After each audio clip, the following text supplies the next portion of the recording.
Hello, good morning, everybody. Welcome, विद्यार्थी मित्रो. आपलं सर्वांचं या लाईव्ह सेशनमध्ये हार्दिक स्वागत. आपण मागील काही लाईव्ह सेशनमधून इयत्ता 10वी गणित भाग 2 या विषयाअंतर्गत काही प्रकरणांचा आपण अभ्यास करण्याचा प्रयत्न करत आहोत. यामध्ये सुरुवातीला आपण समरूपता, पायथागोरसचे प्रमेय आणि त्रिकोणमिती या प्रकरणांचा आपण अभ्यास केलेला आहे. आज आपण यातील त्रिकोणमितीमधील पुढच्या भागाकडे जाणार आहोत.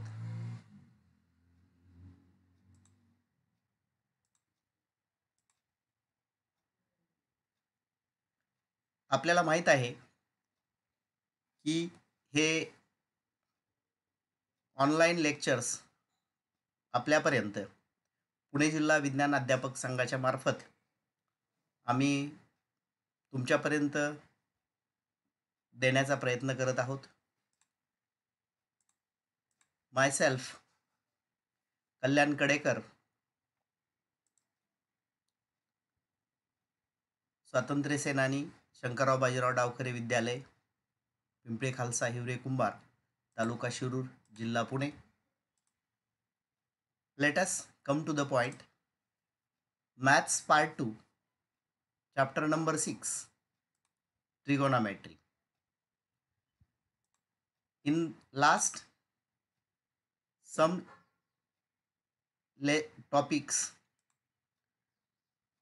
we discuss about the introduction of trigonometry and trigonometric ratios, trigonometric identities.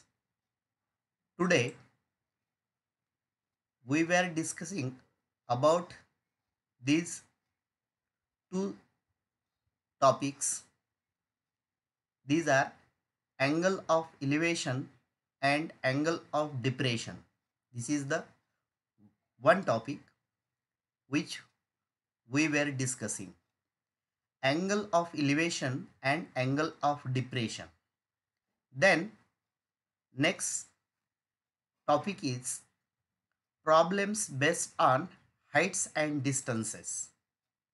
That means these topics are related applications of trigonometry. Then for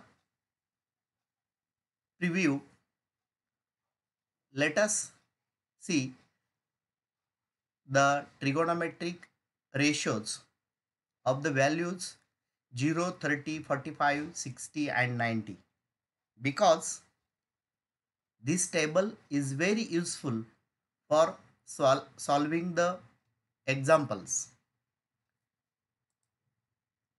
Therefore, look here,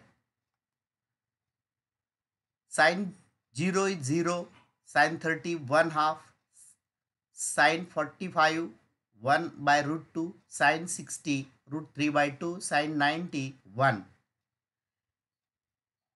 Then here tan ratio is very important for solving the word problems.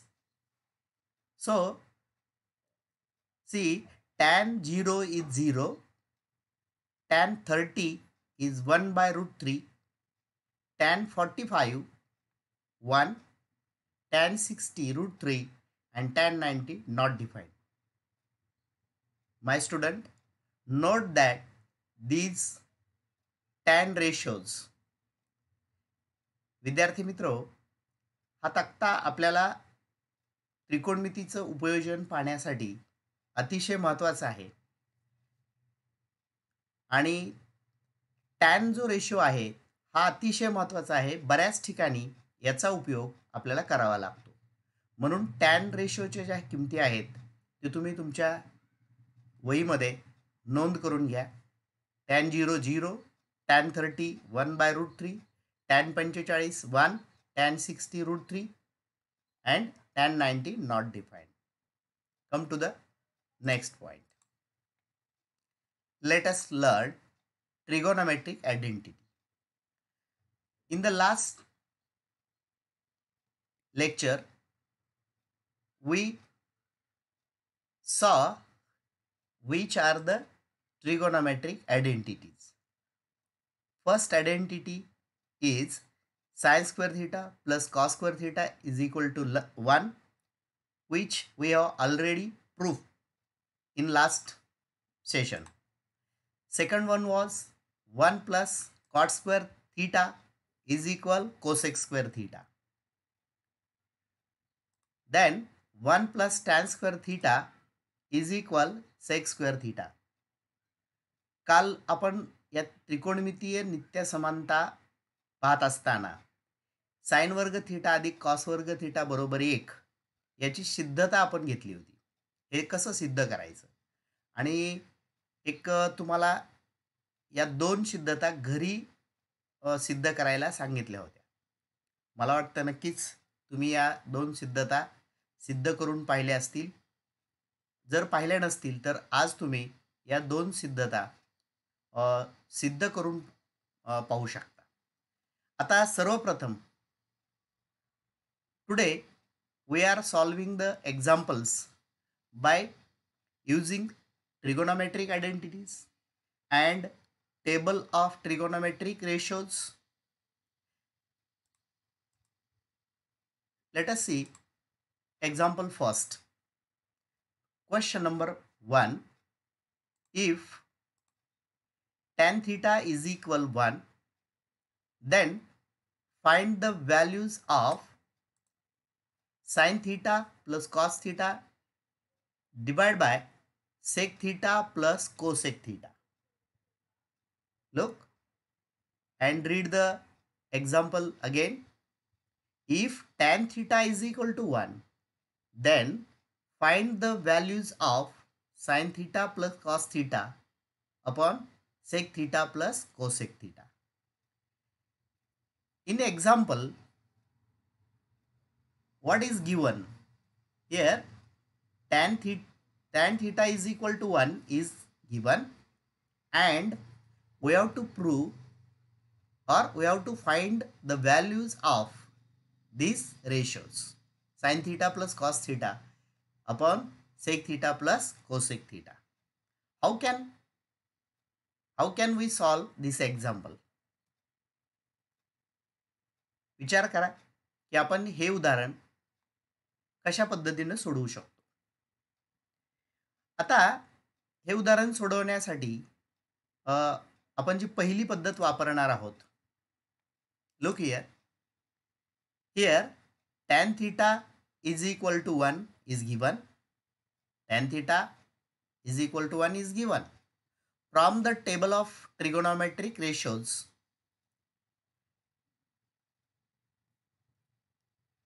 या उदाहरणामध्ये tan theta बरोबर 1 आपल्याला दिलेला आहे आणि तक्त्यामध्ये एक किंमत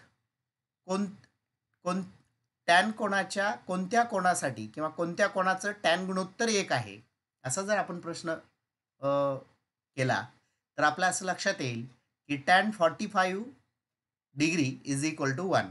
टॅन 45 ची किंमत 1 आहे. इथं त्यांनी म्हटले टॅन थीटा बरोबर 1. कोणत्या कोणाचं टॅन गुणोत्तर हे 1 आहे तर टॅन 45चं गुणोत्तर हे 1 आहे किंवा टॅन 45 अंश कोणाची किंमत 1 आहे. हे तक्त्यामध्ये आपण पाहिलं होतं. मी म्हटलं होतं तुम्हाला की या किमती तुम्ही नोट करून घ्या. ओके, म्हणजे comparing this two equations tan theta is equal to 1, tan 45 is equal to 1, hence tan is common, 1 is common. Therefore, comparing this, theta is equal to 45 degree. Hence, theta is equal 45 degree. म्हणजे theta किती अंश असला पाहिजे? 45 असला पाहिजे. चला तर मग याच्या प्रत्येकाच्या किमती आता टॅन 45 एक माहित आहे, या किमती आपण लिहून घेऊ. Sign theta plus cos theta. Sine theta means sin 45 is equal to root 2. Cos theta is equal cos 45 is equal root 2. Hence, the value of sin theta is 1 upon root 2 and value of cos theta is 1 upon root 2. Okay. Then sec theta is equal sec 45.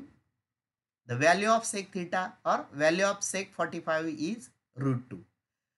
Cosec theta is equal cosec 45 is equal root 2. Hence, sin theta is 1 by root 2. Cos theta is 1 by root 2. Sec theta is root 2 and cosec theta is root 2. These are the values of this ratio for the angle 45 degree or for the angle theta. Okay. Then put the values in these ratios. Hence, sin theta plus cos theta upon sec theta plus cosec theta is equal, putting the values, sin 45 plus cos 45 divided by sec 45 plus cosec 45. Okay, sin 45 1 by root 2 plus cos 45 1 by root 2 upon sec 45 root 2 plus cosec 45 root 2. Do this calculation and find your answer. ही किंमत तुम्ही शोधण्याचा प्रयत्न करा. अंशावर क्रिया करा, छेदावरील संख्यावर क्रिया करा आणि simplifying what is the your answer find out. किती येईल बघा. पटकन कॅल्क्युलेशन करा. जर पाहिलं आपण अंशाकडं, here root two is common, then 1 plus 1 2 upon root 2 upon root 2 plus root 2 means 2 root 2. Okay, we get 2 upon root 2 upon 2 root 2. Then solving this we get काय मिळेल आपल्याला याच्यात 2 upon root 2 into 2 root 2 upon 1. Hence 1 upon 2 root 2. 2 upon root 2 into 1 upon 2 root 2. 2 and 2 should be cancelled. Then we get 1 upon root 2 into root 2. Hence 1 upon 2. And finally, the value of sin theta plus cos theta upon sec theta plus cosec theta is equal to 1 by 2. काय दिलं होतं आपल्याला इथं? tan थीटाची किंमत दिली होती आणि या गुणोत्तराची किंमत आपल्याला विचारली होती. काय केलं आपण? पहिल्यांदा tan थीटाची किंमत 1 आहे, म्हणजे कोणत्या कोणाचं tan गुणोत्तर 1 आहे हे शोधलं. तर आपल्या लक्षात आलं की थीटा बरोबर 45 आपल्याला मिळते. 45 अंश कोणाची किंमत 1 आहे, म्हणून थीटा बरोबर 45. मग प्रत्येकाचा थीटा जर ठेवला तर आपल्याला साइन 45 कॉस 45 सेक 45 आणि कोशेक 45च्या किमती मिळाल्या. त्या किमती आपण याच्यामध्ये ठेवल्या आणि कॅल्क्युलेशन केलं तर आपल्याला या गुणोत्तराची किंमत मिळते. ही एक पद्धत मित्रो आपण पाहिली. विद्यार्थी मित्रो, हे उदाहरण आणखी कोणत्या दुसऱ्या एखाद्या पद्धतीने सोडवता येईल का? विचार करा.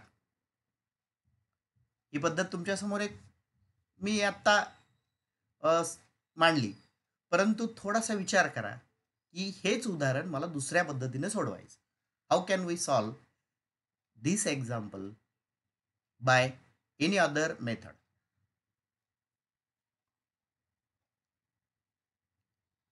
ओके, तर आपल्या लक्षात येईल की जर आपल्याला टॅन थिटा दिलेला आहे, थोडं मागच्या प्रिव्हियस सेशन त्याबद्दल आपण थोडंसं मागे नेतोय तुम्हाला. तिथं आपण काय दिलं होतं की कॉस थिटाची जर किंमत दिली तर उरलेल्या गुणोत्तरांच्या किमती कशा काढायच्या हे आपण पाहिलं होतं. ओके, कॉस थिटाची किंमत दिली किंवा सेक थिटाची किंमत दिली तर उरलेल्या गुणोत्तरांच्या किमती आपण काढू शकत होतो. काय केलं होतं तिथं आपण आपण तिथं काही सूत्रांचा उपयोग, आपण काही ट्रिगोनोमेट्रिक आयडेंटिटीचा उपयोग आपण तिथे केला होता. तसा इथं ट्रिगोनोमेट्रिक आयडेंटिटीचा उपयोग करता येईल का? प्रयत्न करा. If tan theta is equal to 1, then कोणती किंमत आपण याच्यामध्ये काढू शकतो?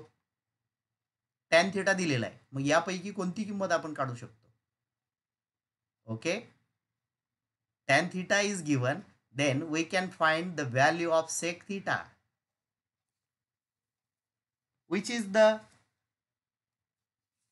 trigonometric identity for tan and sec, which is the identity. Find. विचार करा कोणती आपण या ठिकाणी आयडेंटिटी वापरू शकतो.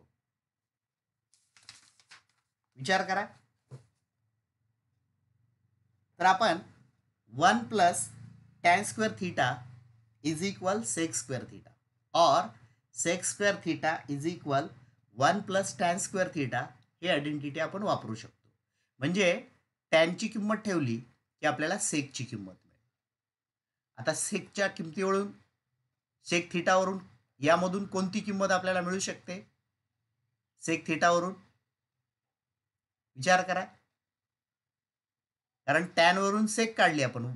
सेक square theta is equal to 1 plus tan square theta. आता सेक वरून कॉस मिळू शकते आपल्याला, सेक वरून cos, because cos theta is equal to 1 upon sec theta और sec theta is equal to 1 upon cos theta. Sec वरून cos मिळू शकते. नंतर कॉस वरून साइन मिळू शकते.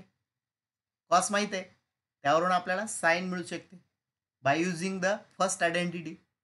Sign square theta plus cos square theta is equal to 1, म्हणजे sine मिळू शकते. आता साइन मिळाली, cosec theta is equal 1 upon sine theta. या साइन वरून आपण कोसेक काढू शकतो.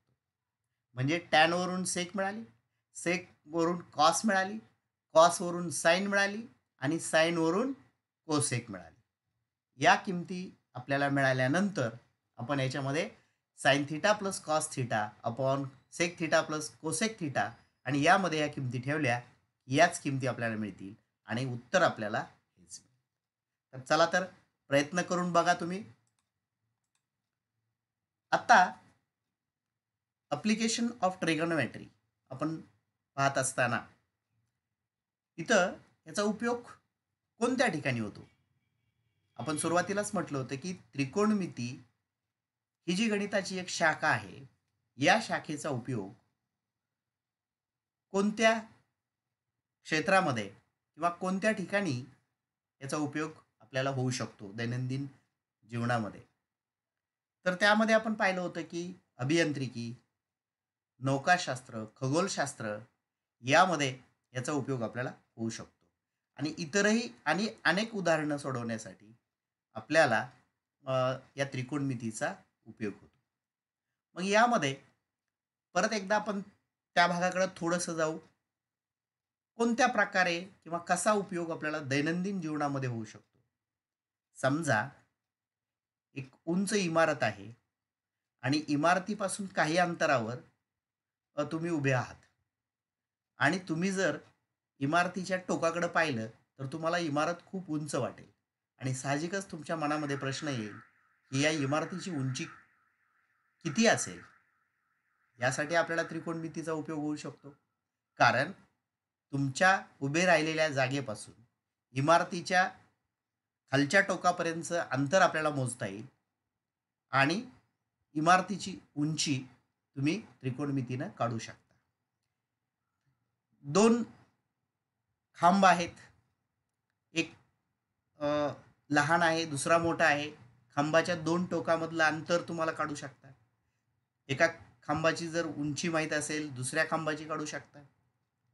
त्याचबरोबर एखादं नारळाचं उंच झाड आहे, त्या नारळाच्या झाडाची उंची तुम्ही काढू शकता.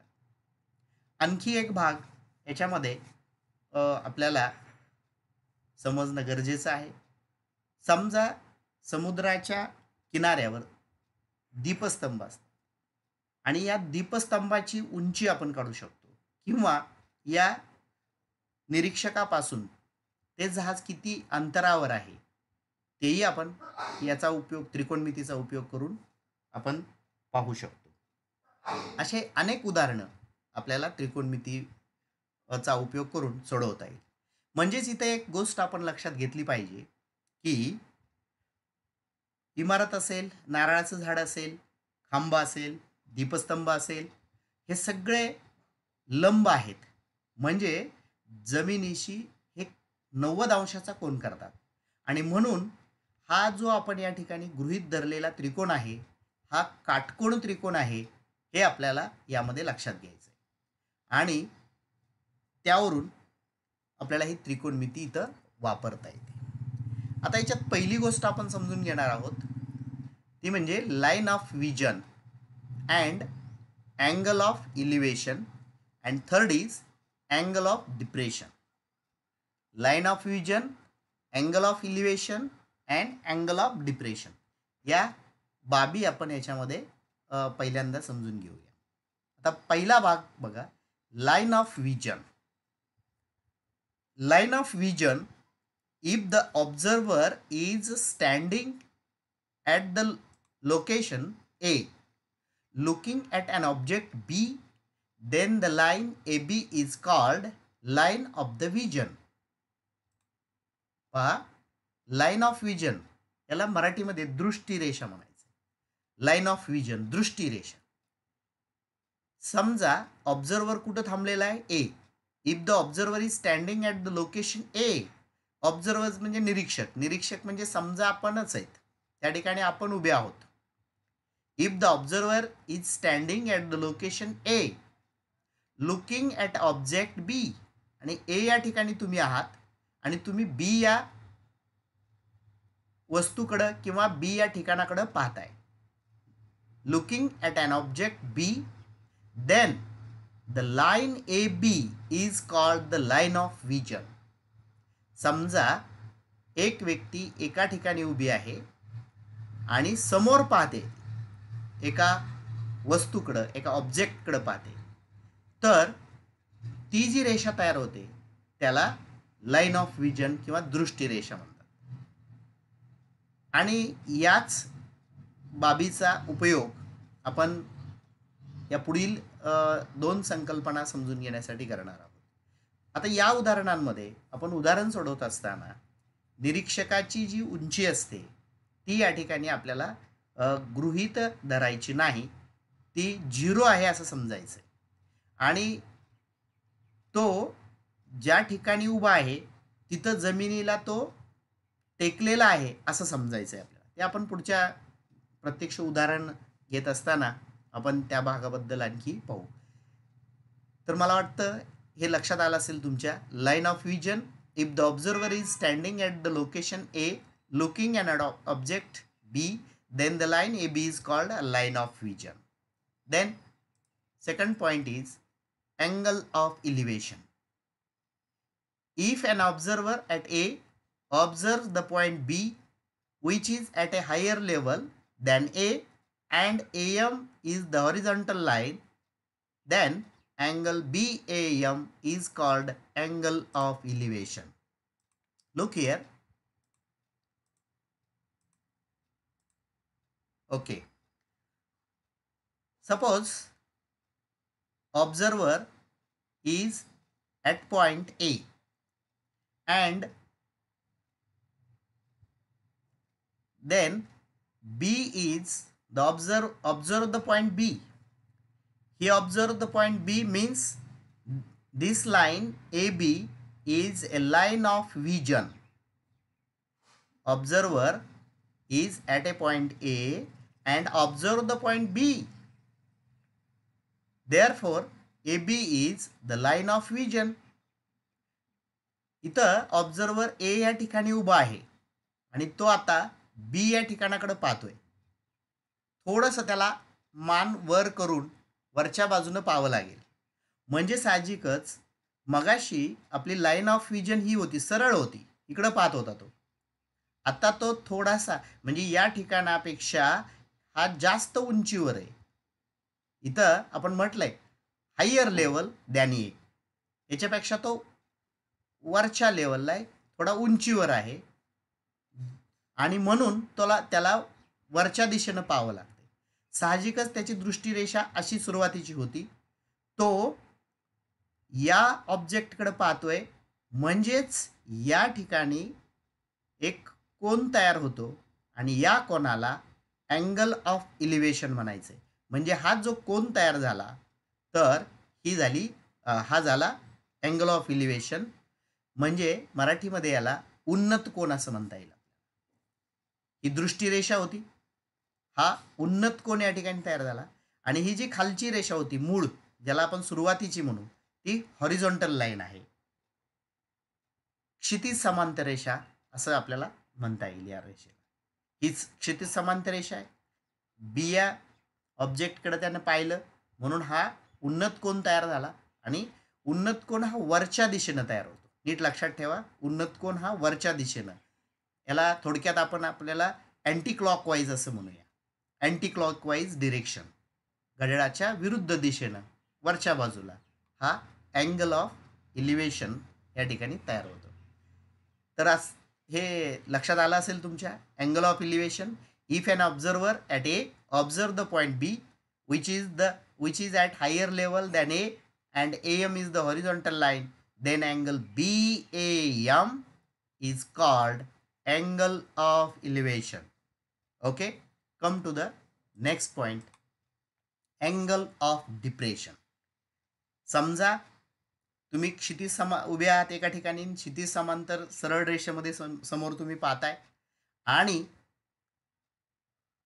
समजा तुम्ही असं गृहीत धरा एखाद्या दीपस्तंभावर आहात किंवा एका उंच इमारतीवर आहात आणि समोर पाहताय म्हणजे तुमची ती समोर क्षितिज समांतर रेषा आहे, पण खाली इमारतीवरून खाली रस्त्याला तुम्हाला एक वस्तू दिसते.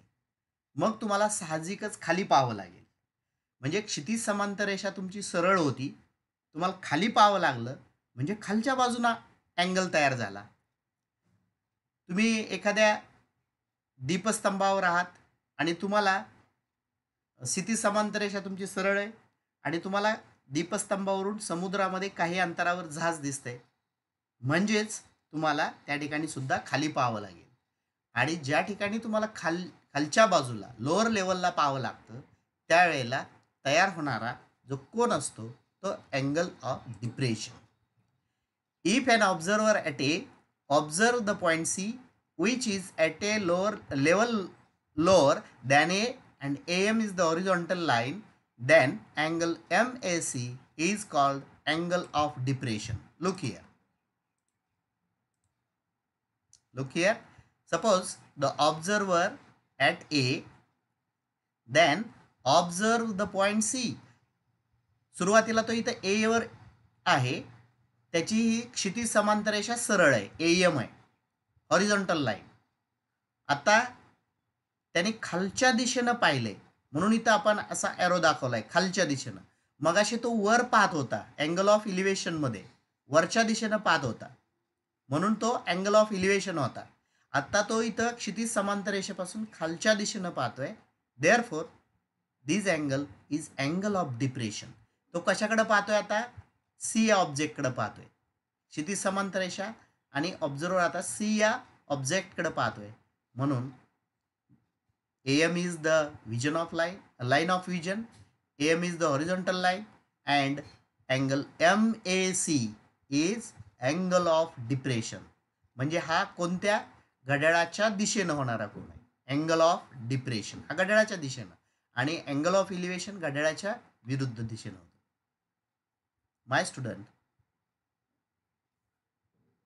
या तीनही संकल्पना नीट समजून घ्या, कारण याचाच उपयोग आपल्याला पुढे ॲप्लिकेशन ऑफ ट्रिगोनोमेट्री हा भाग शिकताना आपल्याला करायचा आहे. आणि त्यातील प्रश्न आहेत ते समजून घेऊन आपल्याला आकृती काढायची आहे. या उदाहरणांमध्ये एक गोष्ट सगळ्यांनी लक्षात ठेवा की या उदाहरणामध्ये आकृती अतिशय आवश्यक आहे. कारण जर आकृती नसेल तर आपल्याला हे उदाहरण बरोबर आहे असं म्हणता येणार नाही. कारण आकृतीला एक विशेष महत्त्व या भागामध्ये आहे, म्हणून आकृती काढणं हे गरजेचं आहे. चला तर मग आपण पाहूया application of trigonometry, that means word problems. Okay, आता हेच भाग आपण इन शॉर्ट जर लक्षात ठेवला, आत्ता आपण पाहिलेला, तर तो कसा लक्षात ठेवता येईल in short? When we see above the horizontal line, आपण क्षितिज समांतर रेषेच्या वरच्या बाजूने जर पाहिलं, the angle is form the angle of elevation, आणि जो कोन तयार होतो त्याला अँगल ऑफ इलिव्हेशन, उन्नत कोन असं म्हणता येईल. When we see below the horizontal line, जर आपण हॉरिझॉन्टल लाईनच्या खालच्या दिशेनं पाहिलं, the angle form is the angle of depression, याला अवनत कोन असं आपल्याला म्हणता येईल. अँगल ऑफ इलिव्हेशन उन्नत कोन, अँगल ऑफ डिप्रेशन अवनत कोन. वरच्या दिशेनं पाहिलं की अँगल ऑफ इलिव्हेशन होतो, खालच्या दिशेनं पाहिलं की अँगल ऑफ डिप्रेशन होतो. इन शॉर्ट हे आपल्याला लक्षात ठेवता येईल. चला आता इथं आपण एक पहिलं उदाहरण पाहूया. A person is standing at a distance of 8 metre from a church, looking at its top. The angle of elevation is 45 degree. Find the height of church. नीट समजून घ्या, हे शाब्दिक उदाहरण आहे. आपल्याला त्रिकोणमितीचा उपयोग करून हे सोडवायचं आहे. आकृती आवश्यक आहे याच्यामध्ये. A person is standing at a distance of 8 metre from a church. एक व्यक्ती चर्चपासून किती मीटर अंतरावर उभी आहे? 80 मीटर अंतरावर उभी आहे. लुकिंग ॲट इट्स टॉप, ती त्या चर्चच्या वरच्या टोकाकडे पाहते. आता मला सांगा, साहजिकच एक प्रश्न निर्माण झालाय की एक व्यक्ती जमिनीवर उभी आहे. मगाशी आपण डिस्कस केल्याप्रमाणे त्या व्यक्तीची उंची तर आपण कन्सिडर करणार नाही, आणि ती आता कुठं पाहते? चर्चच्या वरच्या टोकाकडं. मग त्या व्यक्तीला वरच्या बाजूनं पाहावं लागेल की खाली पाहावं लागेल? साहजिकच वरच्या बाजूनं पाहावं लागेल त्याला. आणि वरच्या बाजूने ज्या वेळेला आपण पाहतो त्यावेळेला तयार होणारा कोन हा अँगल ऑफ इलिव्हेशन म्हणजे उन्नत कोन असतो. आणि मग तो दिलेला आहे आपल्याला. The angle of elevation is 45 degree. किती अंशाचा कोन होतो? 45 अंशाचा. Then find the height of the church. इथं आपण एक आकृती काढूया. आता आकृती काढली आपण. आता याच्यामध्ये ऑब्झर्वर सी या ठिकाणी उभा आहे आणि ए बी ही चर्चची उंची आहे, किंवा ए बी हे चर्च आहे. या आकृतीमध्ये आपण कन्सिडर केलंय की segment A B is the church, और segment A B is the height of the church. BC is the distance of observer from the church is 80 metre. त्या ऑब्झर्वरचं या चर्चच्या बुंद्यापासूनचं अंतर किती आहे? 80 मीटर आहे. आता साहजिकच मगाशी आपण म्हटल्याप्रमाणे त्यानं वरच्या दिशेनं पाहिलंय, म्हणजे हा अँगल ऑफ इलिव्हेशन आहे. अँगल ऑफ इलिव्हेशन हा 45 अंशाचा हे दिलेला आहे. या दिलेल्या माहितीप्रमाणे, according to the given information, we have draw this figure. Okay, then write at first the information about this figure. इथं आपल्याला तुम्ही आकृती काढली आहे, पण काय कोणत्या भागासाठी तुम्ही काय कन्सिडर केलेलं आहे ते इथं आपल्याला नमूद करावं लागेल. आणि angle A B C is 90 डिग्रीचा आहे हे आपल्याला सांगावं लागेल. हा कोण ए सी बी हा 45चा आहे हे आपल्याला सांगावं लागेल. ए बीची लांबी किती आहे हे सांगावं लागेल. म्हणजे जे आपण गृहीत धरलेलं आहे आकृतीमध्ये किंवा तुम्ही इमॅजिन केलेलं आहे ते आपल्याला इथं सुरुवातीला मांडावं लागेल. Let AB is the height of the church. AB is the height of the church. Then C is the position of the observer. C is the position of the observer. Then angle ABC is 90 degree. Angle ACB is 45 degree. And angle ACB is the angle of elevation. Hence, BC is equal to 80 meter. Angle ACB is equal 45 degree. Dot dot. Reason is given. हे आपण मानलेलं सुरुवातीला लिहिलंय की या आकृतीमध्ये काय आहे. आकृतीमध्ये ए बी ही चर्चची उंची आहे. सी हे ऑब्झर्वरचं ठिकाण आहे. ए सी बी हा अँगल ऑफ इलिव्हेशन आहे. आणि थिटा किंवा अँगल ए सी बी हा 45चा आहे. आणि बी सी हे 80 मीटर आहे हे आपल्याला दिलेलं आहे. ओके. मग आता याला आपल्याला आत्ता आपण या आकृतीकडे लक्ष द्यायचं आहे. Concentrate on this figure. Here triangle ABC is a right angle triangle. BC is the base, AC is the hypotenuse, and AB is the height of this triangle. Then BC is given. Angle B is 90 degree. Angle C is 45 degree. Then which trigonometric ratios we can apply? कोणतं त्रिकोणमितीय गुणोत्तर आपण याला वापरू शकतो. लगतची बाजू दिलेली आहे आणि समोरची बाजू काढायची आहे. म्हणजे समोरची बाजू आणि लगतची बाजू यांचं गुणोत्तर असणारं कोणतं गुणोत्तर आहे आपल्याकडं तर ते म्हणजे टॅन गुणोत्तर. Okay. In right angle triangle ABC angle 45 degree is equal tan 45 degree is equal AB upon BC. याचं टॅन गुणोत्तर आपल्याला वापरता येईल की tan 45 बरोबर opposite side upon adjacent side AB upon BC. tan 45 is equal opposite side upon adjacent side. परत एकदा गुणोत्तर इथं रिवाइज करा.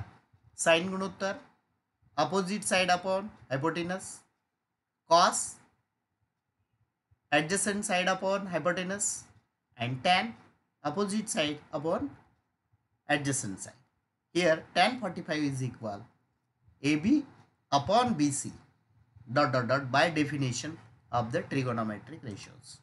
Then put the values. What is the value of tan 45 is 1.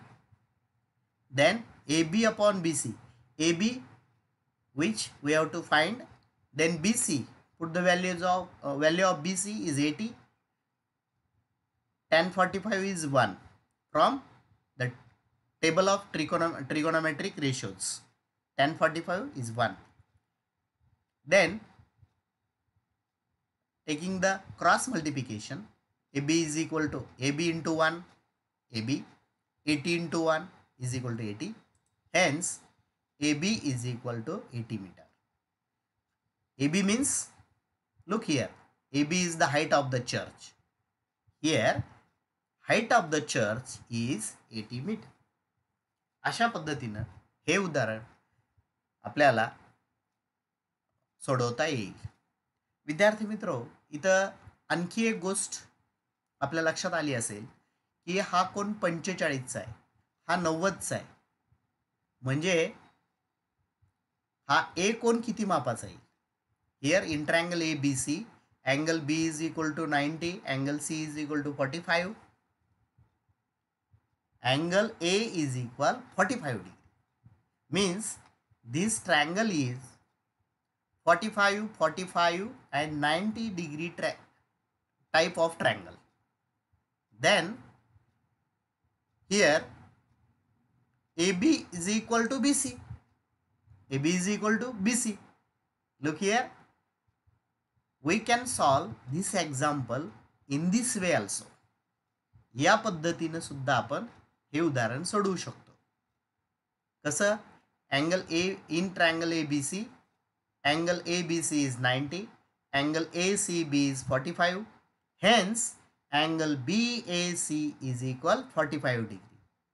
Hence, AB is equal BC. But BC is equal to 80 meter. Hence, AB is equal to 80 meter. या पद्धतीनेही आपल्याला हे उदाहरण सोडवता येऊ शकतं. विद्यार्थी मित्र,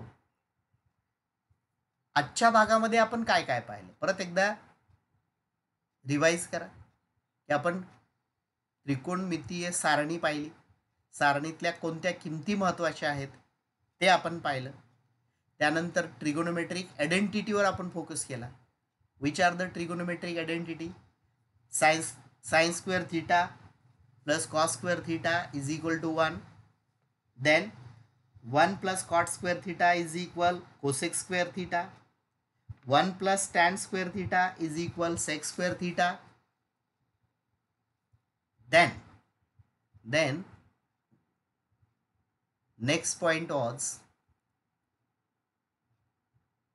line of vision, then angle of elevation, angle of depression.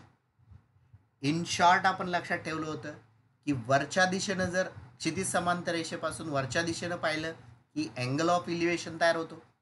क्षितिज समांतर रेषेपासून खालच्या दिशेनं पाहिलं की अँगल ऑफ डिप्रेशन तयार होतो. आणि मग त्याला आपण आकृतीच्या साहाय्यानं कसं मांडता येईल तेही आपण पाहिलं होतं. आणि मग त्यावरून शाब्दिक उदाहरणामध्ये या त्रिकोणमितीय गुणोत्तराचा किंवा त्रिकोणमितीचा कशा प्रकारे उपयोग होतो आणि शाब्दिक उदाहरणं कशी सोडवायची याचं एक उदाहरण आपण पाहिलं. आता अशाच प्रकारे पुढचं उदाहरण तुम्हाला सोडवता येईल. हे उदाहरण तुम्हाला घरी सोडवायचं आहे.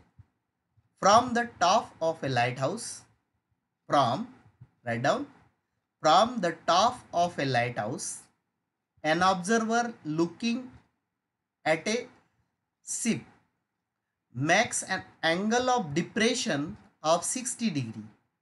If the height of the lighthouse is 90 meters, then find how far the ship is from the lighthouse. Lighthouse means दीपस्तंभ.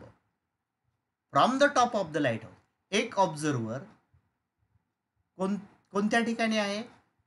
लाईट हाऊसच्या दीपस्तंभावर आहे आणि observer looking at a ship, तर तो एक समुद्रामध्ये येणाऱ्या जहाजाकडे पाहतोय. तर त्या ठिकाणी मगाशी आपण म्हटलं होतं की जर खालच्या दिशेनं पाहिलं तर अँगल ऑफ डिप्रेशन होतो. मगाशी त्या निरीक्षकानं चर्चच्या वरच्या टोकाकडे पाहिलं होतं, वरच्या बाजूला पाहिलं म्हणजे अँगल ऑफ इलिव्हेशन तयार झाला होता 45चा. आत्ता इथं ऑब्झर्वर खालच्या दिशेनं पाहतोय आणि त्या ठिकाणी तयार होणारा कोन angle of depression is 60 degree, हा 60 अंशाचा कोन आहे. If the height of the lighthouse is 90 metres, याची उंची दिलेली आहे, लाईट हाऊसची उंची आहे 90 मीटर. तर find the how far the ship is from the light house, त्या दीपस्तंभापासून ते जहाज किती अंतरावर आहे हे त्रिकोणमितीचा उपयोग करून आपण सोडवू शकतो. तर याची आकृती काढा, इन्फॉर्मेशन लिहा आणि याचं उत्तर मिळवण्याचा प्रयत्न करा. तर आपण या प्रकरणासाठी आत्ता थांबणार आहोत. पुन्हा एकदा सर्वांचं मी अभिनंदन करतो आणि सर्वांना धन्यवाद देतो की आपण या ऑनलाईन सेशनमध्ये दोन प्रकरणांचा अभ्यास करण्याचा प्रयत्न केला. त्याच्या अगोदर समरूपता या प्रकरणाला आपण समजून घेतलं. म्हणजे एकंदरीत एक इन शॉर्ट का होईना परंतु 3 प्रकरणांचा परामर्श आपण आपण घेण्याचा प्रयत्न केला. त्यामध्ये समरूपता सिमिलॅरिटी, पायथागोरस थेरम अँड ट्रिगोनॉमेट्री. तर तुम्ही या तीनही प्रकरणांचा सुरुवातीपासून पाठ्यपुस्तकाला वाचून प्रत्येक घटक उपघटक समजून घ्यायचा आहे. त्यातले जे सॉल्व प्रॉब्लेम आहेत ते सोडवायचे, एक्झरसाइज आहेत, प्रॅक्टिस सेट आहे ते सोडवायचे आहे. आणि आपला जो अभ्यास आहे त्याला पुन्हा पुन्हा पुन्हा पुन्हा उजळणी द्यायची, म्हणजे विसरणार नाही. कारण गणित हा सरावाचा भाग आहे. आपण एकदा ऐकलं आणि त्याच्याकडे पाहिलंच नाही तर पुन्हा आपल्या लक्षात राहणार नाही आणि आपल्याला आठवणार नाही. म्हणून आपलं दृढीकरण करणं हे गरजेचं आहे. आणि मला वाटतं तुम्ही नक्कीच कराल.